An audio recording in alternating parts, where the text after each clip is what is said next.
Lens aberrations by M.K. Srivastava, Department of Physics, Indian Institute of Technology, Roorkee, Uttarakhand.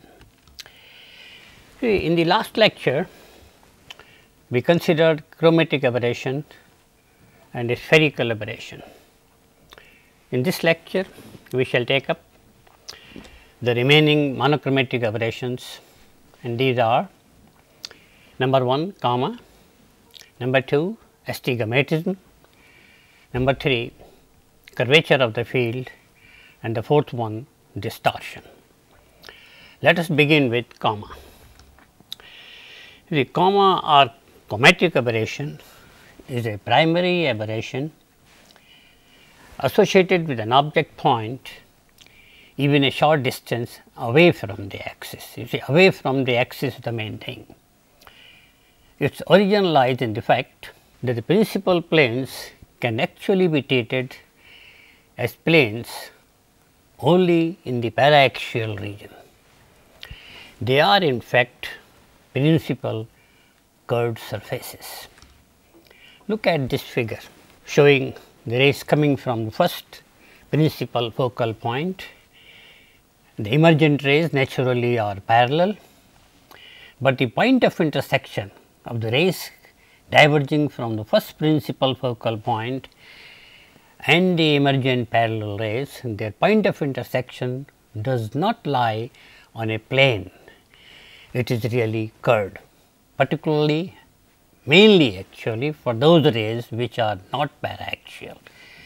Similarly, in the second figure, the rays parallel rays after refraction, they are focused to the second focal point, but the point of intersection of the incident parallel rays and the refracted rays which are getting focused at the second focal point, their intersection does not lie on a plane surface, that surface is curved. This curvature appears really for those rays which are not paraxial, for the marginal rays. The rays which proceed near the axis of the lens, they focus at a point different from that of the marginal rays. Thus, it appears that the magnification is different for different parts of the lens.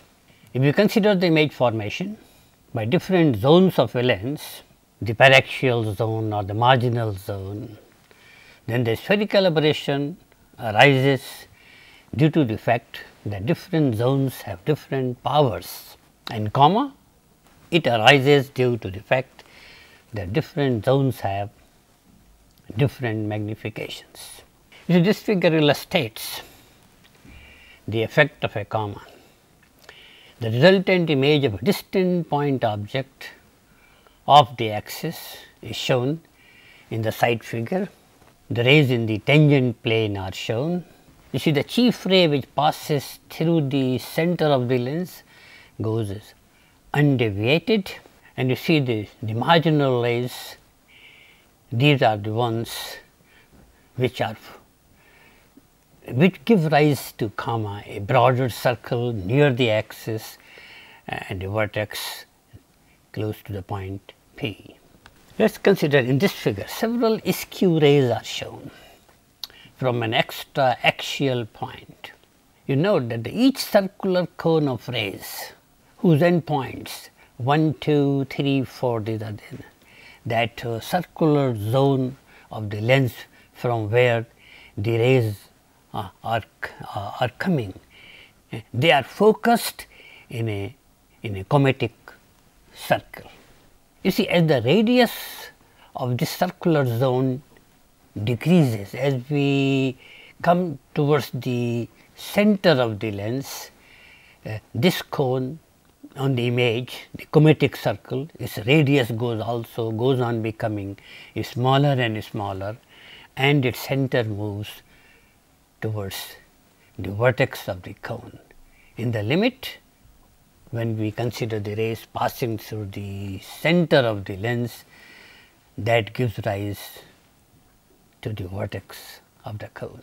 Now, this case corresponds to a positive gamma, so that larger the ring on the lens, the more distant its chromatic circle from the axis. Now, comma can be eliminated if a lens satisfies Abbe's sign condition. N1 y1 sin theta 1 is equal to N2 y2 sin theta 2. N1 y1 theta 1, they refer to the refractive index, height of the object above the axis, and the slope angle of the incident ray of light. Similarly, N2 y2 and theta 2, they refer to the corresponding quantities in the image medium, on the image side. Now, the magnification of the image is given by y2 by y1, which according to this condition should be equal to N1 sin theta 1 divided by N2 sin theta 2. Now, the elimination of comma is possible if the lateral magnification y2 upon y1 is same for all the rays, irrespective of the slope angle, irrespective of theta 1 and theta 2.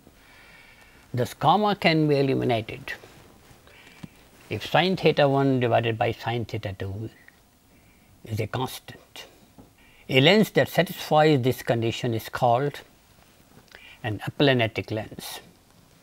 Such a lens is mostly used as a front lens of a high power microscope objective called the oil immersion objective. You see, the oil chosen is naturally such that it has the same refractive index as that of the lens. The oil is placed on the microscope slide, which is being observed, and then the lens is lowered into contact with the oil film. And this figure shows an aplanatic lens. You see, all rays from an object at M leave the hemispherical surface after refraction as they came from the point M prime, which is the first image formed by that spherical surface. And this introduces a lateral magnification M prime A divided by M A. Now, if the second lens is added, which has the center of its curvature of its concave surface at M prime, and therefore, this surface is normal to all rays. The refraction at its upper surface of radius n prime times C m prime will give an additional magnification without introducing a spherical aberration, and then the final image is formed at M double prime.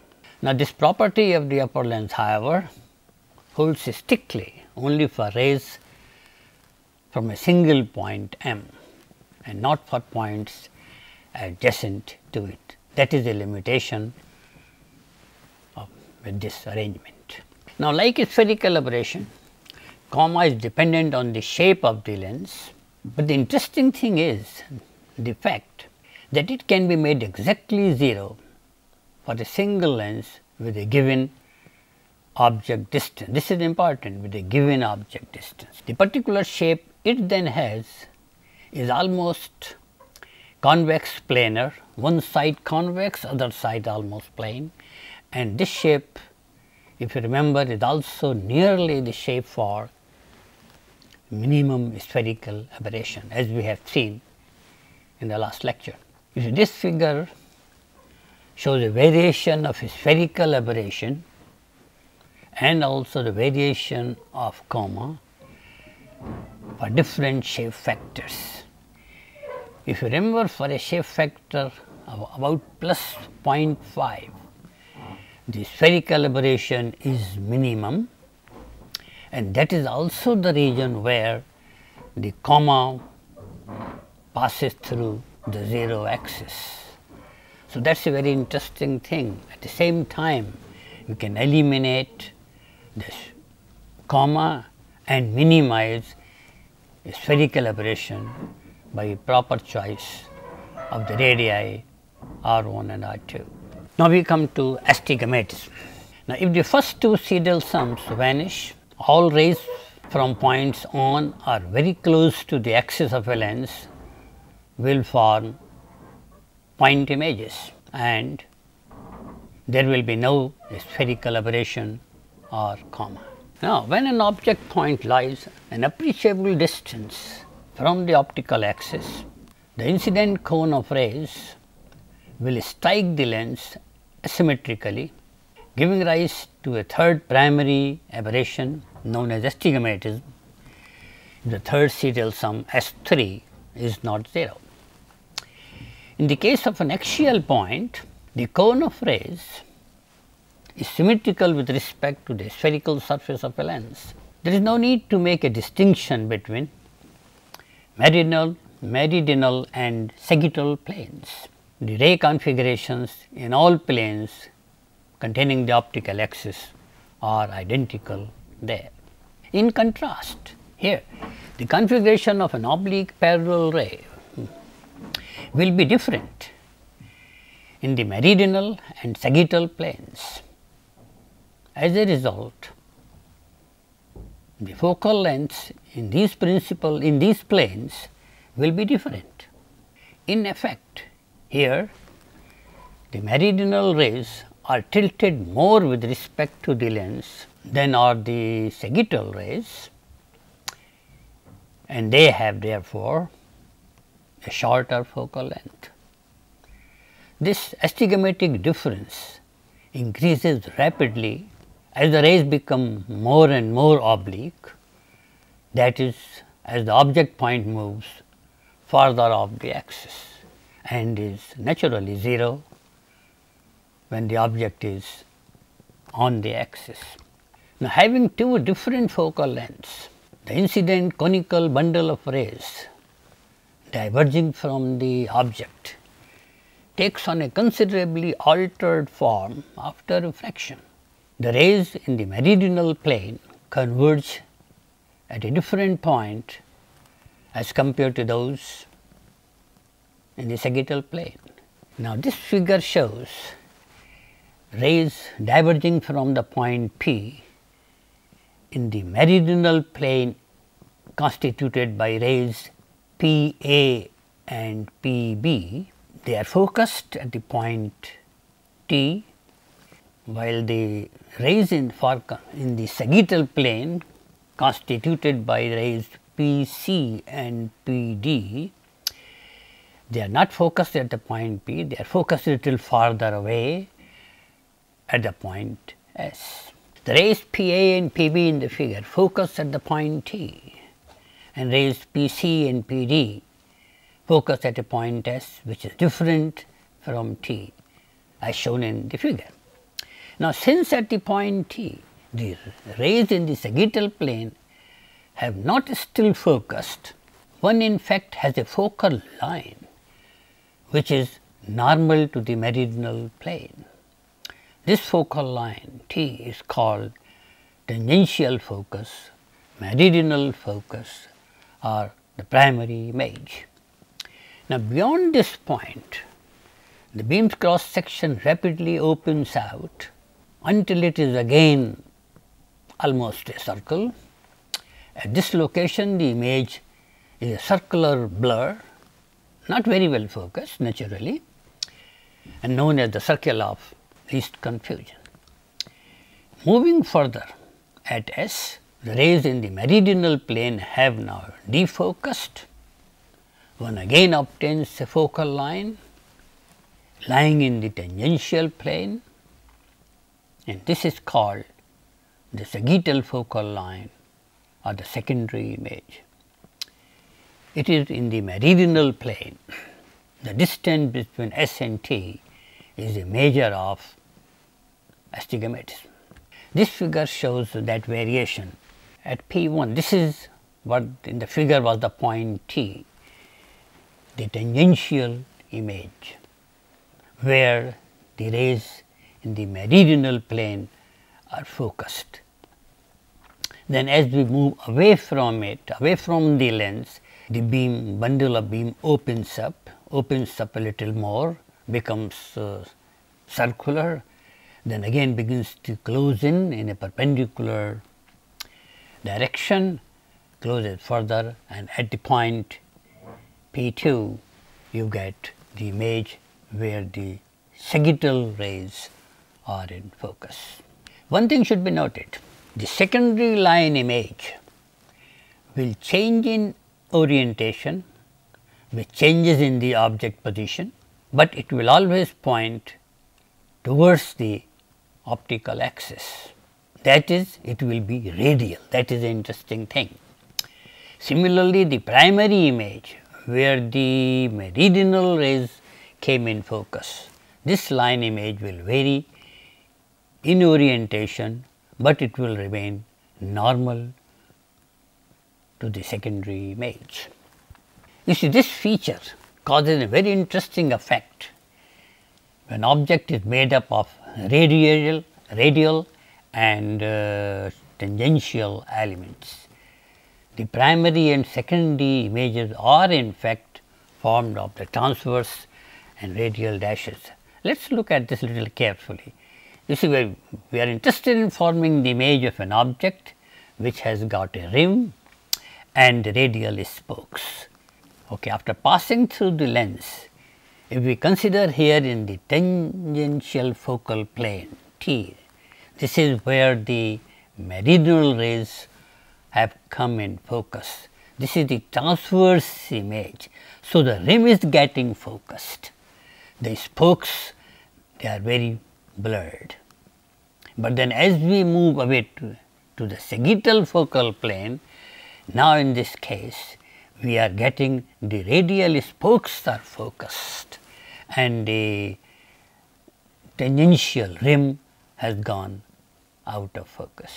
Now, to analyze the origin of astigmatism, one finds that for a point on the axis, when the lens is free from other aberrations, the wave fronts emerging from the lens are spherical, and thus as the wave front progresses, as it moves, it converges to a single point. But when the object is non-axial, quite away from the axis, then the emerging wave front is not spherical anymore, and as the wave front converges, it does not focus to a point, but to two lines which are normal to each other, the meridional line and the sagittal line. Now, somewhere between these two lines the image is circular and is called the circle of least confusion, but it is still not very well focused there. Now, the distance between the tangential and sagittal foci increase as the object point moves away from the axis. Thus, the tangential foci and the sagittal foci of points at different distances from the axis lie on two surfaces. The optical system is said to be free from astigmatism when the two surfaces coincide. They will still be curved, but we shall come to that a little later.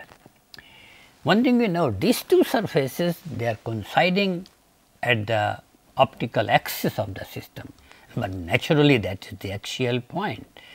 You see, the problem of astigmatism is there as we move away from the axis. And as I pointed out earlier, even if these surfaces coincide, okay, the astigmatism will not be there, but the resultant image surface is in general curved, and this defect of image is called curvature of the field. Now, the shape of the image surface depends on the shape of the lens and the position of the stops. If the primary surface is to the left of the secondary image, astigmatism is said to be positive, otherwise negative. Now, by using a convex and a concave lens of suitable focal length and separated by a distance, it is possible to minimize the astigmatic difference. Such a lens combination is called an astigmat. Now, we come to another defect and the aberration called curvature. The image of an extended plane object due to a single lens is not a flat one, but is a curved surface. The central portion of the image nearer the axis is in focus, but the outer region of the image away from the axis, those regions are blurred, and this defect is called curvature of the field. It is due to the fact that the paraxial focal length is greater than the marginal focal length. Marginal focal length means the focal length for the marginal rays.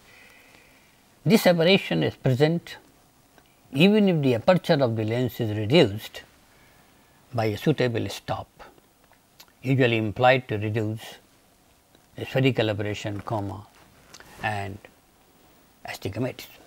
You see, a real image formed by a convex lens curves towards the lens. You see, the points A and B are nearer the curves towards the lens. For the case of a virtual image, which is formed at a distance larger than that of the object, A prime and B prime, these are curved away from the lens.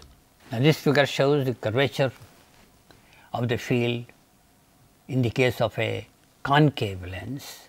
Here again the image is formed nearer the lens and the ends A prime and B prime are curved towards the lens. Now, for a system of thin lenses to get a flat image, this is the condition: summation over 1 upon Ni Fi, I summed over the various lens components. For two lenses, this condition reduces to 1 upon N1 F1 plus 1 upon N2 F2 equal to 0. This is known as Maxwell's condition for no curvature. This condition holds good whether the lenses are separated by a distance or placed in contact. As the refractive indices are positive, the above condition will be satisfied if the lenses are of opposite sign. If one lens is convex, the other must be concave. Now, in visual instruments, a certain amount of curvature can be tolerated. It is not very serious. The reason is the eye can accommodate for it. However, in photographic lenses, field curvature is most undesirable, since it has the effect of rapidly blurring the off axis image. Now, the curvature of the field can be corrected for a single lens by means of a stop. Now, we come to the last one of the monochromatic aberrations, and that is distortion. The variation in the magnification produced by a lens for different axial distances results in an aberration called distortion. To be free of distortion, a system must have uniform lateral magnification over its entire field. A pinhole camera is ideal in this respect, for it shows no distortion at all. All straight lines connecting each pair of conjugate points in the object and image planes, they pass through the opening. The constant magnification for a pinhole camera as well as for a simple lens implies 10 phi prime upon 10 phi should be a constant. You see, this figure shows several rays. M prime is the axial ray, then for the ray Q1 upon and Q2 Q1 prime, the angle is phi 1 prime. This ratio is same as for the ray Q2 prime, and the angles are phi 2 and phi 2 prime. Common forms of image distortion in an actual lens system are shown in the figure here. First one represents the undistorted image of an object consisting of a regular wire mesh. The next diagram shows the barrel distortion. This arises when the magnification decreases towards the edge of the field. It is more near the center of the field. And the third figure represents a pincushion distortion corresponding to a greater magnification at the borders, leading to, it looks like a stretched configuration. A single thin lens is practically free of distortion for all object distances. It cannot, however, be free for all the other aberrations at the same time.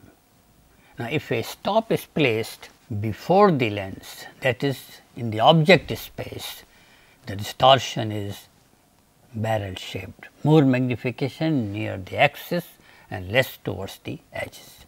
And if a stop is placed after the lens, that is in the image region, the distortion is pincushion type, stretching at the edges. So, that immediately gives us an idea. To eliminate distortion, a stop is usually placed in between two symmetrical lenses, so that the pincushion distortion produced by the first lens is compensated by the barrel shaped distortion produced by the second lens. Projection and camera lenses are constructed in this way. Now, let us summarize these things briefly, all the aberrations we have gone through. See, various methods of correcting for monochromatic aberrations, a spherical aberration and coma we have seen can be corrected by using a contact doublet of the proper shape. Astigmatism and curvature of the field require for their correction the use of several separated components. The distortion can be minimized by the proper placement of a stop in between the components of a lens system.